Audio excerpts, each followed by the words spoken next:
قرآن کریم میں کل جتنے بھی موضوعات ارشاد فرمائے ہیں ان سب کی تعداد 3 ہے۔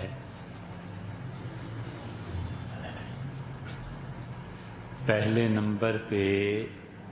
اللہ کی توحید ہے اور اللہ تعالی اپنی وحدانیت کے لیے، حق کے لیے،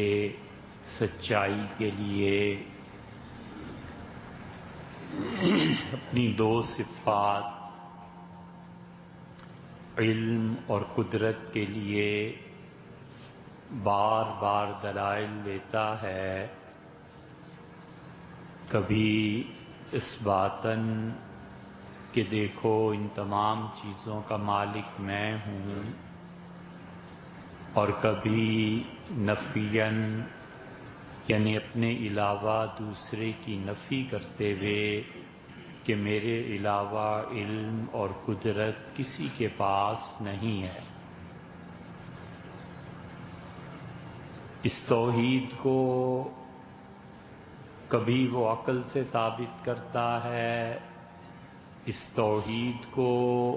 کبھی وہ نقل سے ثابت کرتا ہے، اور ساری باتوں کا خلاصہ اس پہ پہنچ جاتا ہے کہ اللہ کی وہ گواہی جو ہم اور آپ اور نماز پڑھنے والا انسان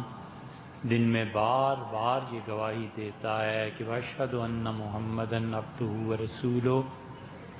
اور میں گواہی دیتا ہوں کہ محمد صلی اللہ علیہ وسلم اللہ کے بندے اور اس کے رسول ہیں۔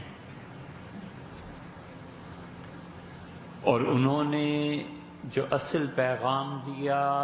وہ یہی تھا کہ اشہد ان لا الہ الا اللہ،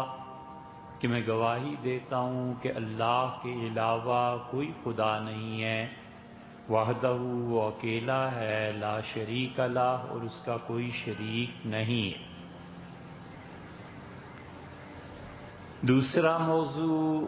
جس پہ قرآن بار بار تکرار کرتا ہے اور لوگوں کو دعوت دیتا ہے، وہ کہتا ہے کہ اپنی زندگی کو بنانے کے لیے اور اپنی عاقبت کو بچانے کے لیے عقل، اس کی راہ کبھی بھی تمہارے کام نہیں آ سکتی، اور نبوت کی راہ تمہیں اللہ تک پہنچائے گی، اس دنیا کو بھی اور اس دنیا کو بھی۔ اگر تم نے جیتنا ہے تو عقل کی بجائے عشق کی راہ اس کے لیے سوٹیبل ہے، اس پہ چلے۔ توحید اور رسالت کے بعد تیسری چیز آپ خود غور کریں تو قرآن کریم میں بار بار یہ آتا ہے کہ آئندہ زندگی ایک دن آئے گا جب تم اس میں پہنچو گے اور اللہ نے سزا اور جزا، انصاف اور عدل کا دن رکھا ہے، اور اتنا بہترین اور اتنا کریٹیکل ویو وہ ہوگا کہ مثقال ذرہ تم میں سے اگر کسی انسان نے ایک موٹی چیونٹی کے برابر، ایک ہوتی ہیں چیونٹیاں جو چھوٹی چھوٹی چلتی ہیں، ایک ہوتی ہے ذرا موٹی چیونٹی جس میں سرخی مائل اس کا رنگ ہوتا ہے، عرب اسے ذرہ کہتے تھے، تو اللہ تعالیٰ نے یا تو یہ فرمایا یا یہ فرمایا کہ ذرہ برابر جیسے ریت کا ایک ذرہ ہو۔ مفسرین نے دونوں طرح اس کی تصریح کی ہے۔ اللہ نے کہا کہ اتنا ظلم بھی روا نہیں رکھا جائے۔ باقی سارا قرآن ان 3 حقائق کو ماننے والوں کا بیان اور منکروں کا بیان، ماننے والوں کو کیا انعامات ملیں گے اور منکر کو کیا سزا ملے گی، کل قرآن اتنا ہے۔